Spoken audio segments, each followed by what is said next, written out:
C'était ridicule. C'était trop ridicule. J'ai mis du temps à sortir cette vidéo débriefing sur le Japon parce qu'en fait, après la saison de Japon, je suis rentré directement en Corée du Sud. Et en Corée, j'ai eu une tonne de choses à faire. Mais c'est pas le but de cette vidéo, on en reparlera ou dans une prochaine vidéo ou un peu plus tard ou quoi. Alors là, on va se concentrer sur débriefing Japon. Qu'est-ce qu'il faut savoir sur cette saison? J'avais attendu toute l'année pour repartir au Japon, tu vois, c'est vraiment une saison que j'attendais beaucoup, parce qu'entre les autres saisons qu'il y a eu, ou celle où je pars au Vietnam, avec Rick et Kevin, un peu en mode aventure, on traverse tout le pays, machin, ensuite la saison en Inde, en mode route, avec Jules, ensuite la saison en Chine, où là on est complètement paumé avec les gars, je me suis dit, saison Japon, avec Guigui, ça va être du chill, ça va être du repos, enfin voilà, ça va être des onsen, ça va être la saison tranquille de l'année, tu vois, un peu pour bien terminer l'année en mode, voilà, ça va être... Mais alors c'était le contraire, c'était la saison où j'ai le moins dormi de toutes les saisons. Au final, c'était une saison très intense où Guigui il avait vraiment prévu un gros programme bien chargé avec plein de choses à faire, tu vois, comme je venais que 2 semaines, il s'est dit bon, ces 2 semaines, on va bouger, on va aller là, bref. Et pour toutes les journées, il y avait plein de trucs à aller faire, plein de trucs à aller voir. Donc au final, les journées, elles se finissaient quand elles se finissaient, mais surtout elles commençaient très tôt, puisque bon, il y avait un gros programme, plein de choses à faire. Donc au final, je suis très content d'avoir eu beaucoup de contenu à vous partager pour pour moins de 2 semaines de voyage, et sans compter qu'en plus, ce qu'on vous a montré, c'était entre guillemets du contenu un peu unique, c'est-à-dire on est vraiment sorti des sentiers battus, on allait se perdre dans des petits villages de campagne, ou voilà, des trucs de la campagne japonaise. C'était beaucoup de petites villes. Tous les types de restos, entre le resto où on mange sous une bâche bleue dans un ramen au bord d'une route, ça, je savais même pas qu'il y avait ce genre de restaurant au Japon, ou le resto de luxe de roi, voilà, dans un ryokan onsen. On a fait aussi tous les types de logements. On a fait le logement chez l'habitant, on a fait le logement, on a dormi dans un love hotel, on a dormi dans un ryokan, enfin voilà, on a vraiment fait plein de choses un petit peu sur plusieurs niveaux, donc ça je trouvais ça très intéressant de déjà pouvoir le faire et de pouvoir vous partager tous ces différents contenus. Et voilà, j'ai divisé un petit peu en 2 parties. La première partie, on est parti à l'ouest de Tokyo, on a dépassé Kyoto, Osaka et on est parti un peu plus loin, un petit village, Shikoku, tout ça. Et la deuxième partie où on est allé par contre au nord de Tokyo, dans le centre du Japon, dans les montagnes. Alors on va commencer par voir un petit peu plus en détail le parcours qu'on a fait dans cette saison. Donc on a commencé par la petite ville de Kakogawa. Kakogawa, c'était très sympa de commencer par là parce que c'était une ville plutôt calme, où c'est pas une ville trop touristique, ils n'ont pas l'habitude de voir beaucoup d'étrangers. Donc là on a tout de suite eu une immersion très sympa dans la campagne japonaise. Dans cette ville on a fait des trucs très sympas, avec pour commencer la petite séance expérience méditation avec le moine dans un temple, où on fait la méditation, on fait de l'écriture un petit peu, d'écriture traditionnelle japonaise, ensuite le repas dans le temple et tout, donc ça c'était très sympa. On a aussi fait l'atelier cooking avec les mamans, ça c'était très rigolo parce que là pareil, ils avaient jamais vu d'étrangers, qu'est-ce qu'on fout là avec des mamans à apprendre à cuisiner japonais, donc ça c'était très marrant. Et on a terminé par un truc complètement insolite, c'est la visite d'un lycée au Japon, donc là la caricature de ce que tu peux voir dans les animés. Voilà, ça c'était une expérience très sympa aussi. On quitte Kakogawa et là on va pas très loin, on va voir la ville d'Imeji, qui a la particularité d'avoir un château somptueux, un des plus beaux châteaux japonais comme dirait. Donc voilà, on passe juste une après-midi à Imeji, et après pour la soirée, direction Osaka pour passer la soirée là-bas dans un love hotel de grande classe. Osaka très sympa, j'y étais déjà passé dans des saisons précédentes, mais pour cette saison on n'y restera pas, on passera juste la nuit, voilà, histoire de passer une soirée, de voir des potos là-bas, et le lendemain, bifurcation. Bifurcation dans la petite ville de Kurashiki. Alors Kurashiki c'est la ville chill par excellence, c'est la ville qui est de l'époque Edo, tu vois, avec les vieilles maisons typées très japonaises, avec la petite rivière, les gens que tu peux faire une petite balade sur la rivière, les temples, sanctuaires, et on se passe un super repas dans un petit boui-boui, tu vois, avec quelques places, un papy qui est là depuis des années, qui fait de la très bonne nourriture. Donc voilà, on dort pas sur Kurashiki, on bifurque tout de suite sur... C'était quoi juste après? C'est ça. Fukuyama. Alors Fukuyama, on y va juste pour dormir, puisqu'en fait c'est le lendemain, on veut passer un village de pêcheurs qui est juste à côté, le village de Tomonura, le village de Tomonura. Excellent. Moi j'adore les villages de pêcheurs, je trouve qu'il y a vraiment une atmosphère très sympa dans les villages de pêcheurs. Et là on arrive, des petites rues, il faisait beau, une journée parfaite, on a visité une vieille maison, on est dans un temple, la petite expérience, on fait de la peinture et tout. Village de pêcheurs de Tomonura, excellent. Après les pêcheurs, on est allé dans la petite ville de Kotohira, et ça Kotohira aussi, très sympa. C'est une ville touristique, mais principalement des touristes japonais ou asiatiques, mais surtout japonais. Et très sympa, c'est là où en fait il y a plein de marches, je sais plus combien il m'a dit de milliers de marches, c'est ça, ouais c'est ça, des milliers de marches pour aller à un sanctuaire. Et bah tout le long des marches au début, bah c'est plein de petits stands où tu peux goûter des choses. C'est là où on fait un atelier pareil cuisine, où on se met à danser, mettre de la musique, l'atelier n'importe quoi, mais on se régale. Ouais, beaucoup Kotohira, j'ai beaucoup aimé le passage à Kotohira aussi. On terminera ce trip à l'ouest de Tokyo en passant par Takamatsu, très rapidement juste pour voir le jardin de Takamatsu qui est un des plus beaux jardins japonais. Mais voilà, c'est très rapide et ensuite on termine à Okoyama, une petite soirée à Okoyama pour le lendemain prendre le Shinkansen, le train, et rentrer sur Tokyo. Retour sur Tokyo, et là on va commencer la seconde partie de cette saison, petit trip en voiture avec une copine à Guigui qui va nous accompagner pour le coup, qui est Chihiro. Donc là, petit trip en voiture, synonyme de liberté, où on va au gré du vent et on s'arrête où on veut. Donc là, on part pour le centre du Japon, le centre total, où on va passer par des chaînes de montagnes et tout, qui seront magnifiques avec les couleurs d'automne, des couleurs jaunes, brunes, rouges, mais d'un rouge vif. Vraiment, cette balade en voiture excellente. Et le premier endroit où on va s'arrêter en voiture, c'est Takasaki. Alors Takasaki, c'est connu pour les Daruma. Les Daruma, c'est les fameuses poupées voilà, qui sont dans la chambre. Enfin, pas les poupées, les statuettes japonaises, c'est où tu peux un œil puis un deuxième quand on veut, où ton objectif il est exaucé. Donc ça, voilà, petite activité pareil avec les Daruma, le temple Daruma. Ce petit passage en voiture très sympa à Takasaki. Ensuite, clou du spectacle de cette visite en voiture, on passe à Kusatsu Onsen, le fameux village un petit peu, ça ressemble un petit peu à un village qu'on pourra avoir, des villages de ski, un village balnéaire, tu vois, un truc vraiment de vacances, parce que là-bas règne une ambiance de vacances, avec tous les gens qui se promènent en yukata dehors et tout, plein de onsen un peu partout, et au centre de la ville, t'as vu la rivière d'eau bouillante de soufre avec cette odeur particulière, les lumières, la brume, tout ça, une ambiance, une atmosphère magique. Là-bas, à Kusatsu. Et en plus, à Kusatsu, on aura vraiment un ryokan de roi, un ryokan de king, vraiment le truc magnifique avec des repas servis splendides. Un ryokan, pour ceux qui n'auraient pas suivi, c'est un hôtel, un logement traditionnel japonais, de style japonais, avec des onsen. On appelle ça un ryokan. Ça, c'est vraiment le truc à faire si tu vas au Japon. Enfin, si tu vas au Japon, tu fais pas un seul ryokan. Bon.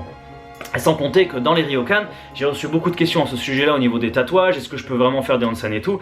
Dans les ryokan, il y a parfois des bains privés, où tu peux réserver quasiment pour une heure ou un truc, donc voilà, donc si jamais c'est privé, tu peux y aller avec tes tatouages sans problème, ou comme fait souvent Guigui pour filmer les onsen au Japon, tu y vas à des horaires un petit peu folles, c'est-à-dire vraiment tard ou juste quand ça ouvre le matin, et là même si tu as un petit, même un gros tatouage, tu vois, tu y vas.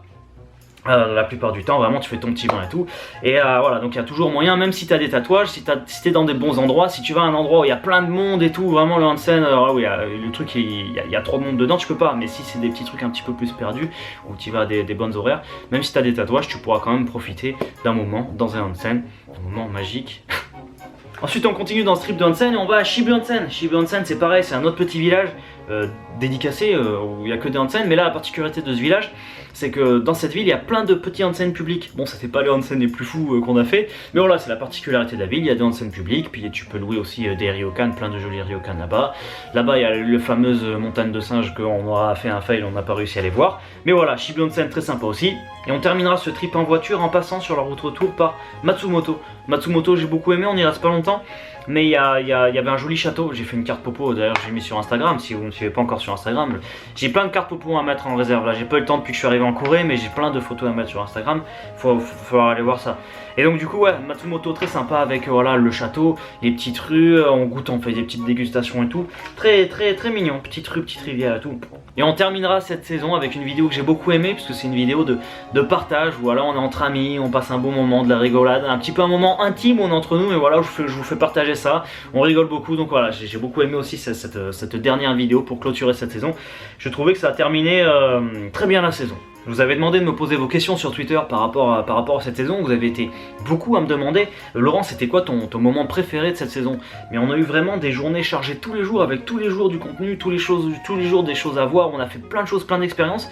Franchement, je peux pas te choisir une vidéo comme ça. C'est comme si là je te demandais, c'est quoi ta vidéo préférée du trip? Bon, peut-être que tu arriverais à m'en dire une. Bon, c'est quoi ta vidéo préférée du trip? Toi, tiens, est-ce que tu y arrives? Voilà, on va faire un sondage comme ça, on va voir le top commentaire, celui qui revient le plus, ta vidéo préférée de ce trip. Quel moment ça a été? Important, vas-y. Laisse en commentaire ta vidéo préférée du trip. Ensuite, on va répondre à une autre question, c'est le budget d'un voyage comme ça. À combien ça revient de voyager comme ça? Alors bon, comme tu sais, tu es au courant, hein, le Japon c'est un pays qui est très cher, c'est un pays qui est c'est le pays d'Asie peut-être le plus cher, où tout est cher en fait, pour se déplacer, pour se loger, pour manger. Bien sûr, j'en vois, ils vont dire ouais mais non, il y a des restos, on mange pour 3 euros. Ouais bon, ben, tu vas pas au CDC, c'est le bol de riz avec 2 bouts de viande dessus. Tu vas pas au Japon pour voilà, faire ton voyage comme ça au Japon, on va prendre plein les yeux pour manger ton bol de riz tous les jours. Pareil, des logements, on peut se loger, je sais pas, pour 20-30 balles au Japon. Tu vas pas au Japon pour pas profiter une seule fois d'un beau ryokan, d'un beau onsen ou quoi. Donc forcément, et puis se déplacer, voilà, même le métro au Japon ça vaut assez cher. Voilà, le train ça vaut très cher au Japon quand tu prends le Shinkansen, parce que sinon tu peux prendre des bus et tout, mais les bus de l'extrême, bon ça... Voilà, quand tu prends le Shinkansen, ça va vite, au moins tu gagnes du temps sur ton voyage, mais pareil, ça coûte assez cher. Et la voiture c'est une très bonne alternative. Là tu te dis ouais, je vais sauver de la thune un petit peu, voilà, peut-être la voiture ça coûte cher à louer, mais après voilà, je vais sauver de la thune. Et bah pas vraiment, parce que les autoroutes au Japon, ça coûte très cher. Quand on a pris une autoroute là avec Guigui, on a fait 2 heures d'autoroute. Quand on est arrivé au péage, le gars il nous a sorti, je sais plus combien, 5000, c'est ça le rapport qualité, ouais c'est ça. 5000, ça fait presque 40 balles, ça fait 40 balles de péage pour 2 heures de route, tu fais bon, et heureusement qu'on est plusieurs dans la voiture. Hein. Donc ouais, tout est assez cher au Japon. On va avoir une moyenne par jour de dépenses entre 100 et 200 euros. Et il y en a qui m'ont demandé un ryokan, combien ça peut coûter. Un ryokan ça peut coûter, on va dire, allez, à partir de 150 euros tu peux avoir un ryokan. Donc c'est bien si tu fais ça en couple ou si tu fais ça à 2. Ou même à 3, je sais pas. Du coup ça divise le prix de la chambre. Mais par contre si t'es tout seul à devoir lâcher le truc, voilà, ça peut commencer à 150 euros pour un bon ryokan, et ça peut monter après à 300 balles, 400 balles. Et puis tu sais, le fameux repas qu'on a dans les ryokan, les bons repas où ils t'amènent plein de petits trucs et tout, ça c'est assez cher aussi, ça doit être je sais pas, dans les 60 balles le repas. Il y a des ryokan ça va peut-être être 40, mais ça s'appelle kaiseki. Kaiseki, c'est le nom des repas qu'on a dans les ryokan, où ils amènent plein de plats comme ça, ils amènent, tu restes 1h30 à table, où en fait tu testes plein de spécialités de la région. Et ça pareil, c'est à tester, ça vaut assez cher, mais si tu vas au Japon, c'est pour tester ça. Donc vraiment, voilà, au niveau du budget, c'est vraiment, dans un voyage au Japon, tu vois, tu peux partir à l'aventure dans plein de pays. Et vraiment dans un voyage au Japon, c'est vraiment la question du budget, elle est vraiment simple, parce que ça peut être cher, et voilà, faut vraiment pas avoir un bon budget pour pas être déçu, tu vois, quand tu vois un truc passer devant toi, un truc à faire, une activité ou quoi, ou même un truc à goûter, pas dire ah bah non là j'ai pas assez tout, voilà, j'ai mangé mon bol de riz, ou je peux pas aller là-bas, ça aurait été sympa mais j'ai pas assez tout, tu vas être très frustré. Donc vraiment prévoir un budget assez large pour pouvoir profiter à fond de ton voyage. Au final cette saison c'était pas pour se reposer, mais j'ai vraiment adoré ce trip, donc franchement un gros merci à Guigui qui a organisé tout ça, parce que je l'ai complètement suivi dans cette aventure. Hein. Il y a des aventures où, voilà, où c'est moi qui vais partir en mode freestyle. Il va y avoir des saisons en mode aventure totale, des saisons que j'aurais préparé à l'avance, ou des saisons où je vais me laisser guider, comme cette saison au Japon, ou la saison que j'avais fait avec Jules en Asie en Inde. Voilà, j'aime bien avoir des expériences différentes dans mes voyages et vous montrer aussi des expériences différentes, des expériences où tout va bien se passer parce que tout est prévu à l'avance, et des expériences où on va galérer, voilà, ça va être n'importe quoi parce que voilà, ça sera vraiment tout au dernier moment, de l'imprévu et tout. Non voilà, j'aime bien pouvoir proposer tout ça, plein de trucs différents, et là cette saison avec Guigui, ben, nickel, merci à toi d'avoir tout organisé comme ça. Et d'ailleurs il y a Guigui qui a filmé aussi pendant cette saison, donc lui il prépare deux grosses vidéos qui vont être bien lourdes, qui sont pas dans le même site que moi, parce que lui il y aura beaucoup plus d'informations et tout. Voilà, c'est des vidéos qui vont te faire, qui vont t'enivrer et tout. Non, voilà, n'hésite pas aussi à aller checker les vidéos qui vont sortir. Là, elles vont sortir un peu longtemps, et moi aussi j'ai hâte de voir, de voir ce qu'il a fait. J'espère que j'ai pas été trop relou dans cette vidéo. De toute façon, je pense que je serai amené à retourner au Japon pour une prochaine saison. Voilà, parce que je sais qu'à chaque fois qu'on va là-bas, voilà, ça reste des bons moments. Donc voilà, si on y retourne, on essaiera encore de montrer des choses exclusives. Mais avant d'y retourner, il y aura bien sûr d'autres saisons, d'autres styles de saison. Parce qu'il y en a qui m'ont demandé, ouais Lolo, alors c'est quoi la prochaine saison et tout, ce que tu peux en parler déjà. Je peux pas en parler déjà parce que j'ai pas encore choisi. J'ai une liste de pays, d'idées que j'ai envie d'aller voir, que j'ai envie d'aller faire, des personnes avec qui j'ai envie de voyager aussi. Mais tout ça voilà, c'est encore trop tôt. Là on vient juste de terminer cette saison là. L'hiver approche, l'hiver winter is coming là, et là en Corée on est déjà sur des températures négatives. Là ça va pas du tout. En tout cas il y a plein de choses qui sont en train de se passer en Corée du Sud, mais j'en parlerai dans une prochaine vidéo. Donc ouais, j'ai des vidéos qui vont arriver sur la Corée du Sud, j'ai des vidéos à vous faire sur la Corée du Sud, plein de nouveaux contenus. Et voilà aussi, je suis en train de réfléchir pour les prochaines saisons. La prochaine saison, qu'est-ce que ça va être, qu'est-ce que je vais faire, est-ce que cet hiver du coup je vais dans un pays chaud pour voilà, essayer de faire une saison quand même en hiver. Et du coup voilà, et préparation du voyage des abonnés. En décembre là, on ouvrira les inscriptions. Si vous êtes chaud pour le voyage des abonnés, il faudra rester vif sur votre ordinateur. Ça sera annoncé sur YouTube dans une vidéo. Ça se passera printemps prochain, comme à chaque fois. Ça sera la 4e édition, 4e année. Voilà, il n'y aura pas beaucoup de voyages, hein, ce sera juste comme ça. Mais voilà, non, ça pareil, restez connectés. On en reparlera ce mois de décembre.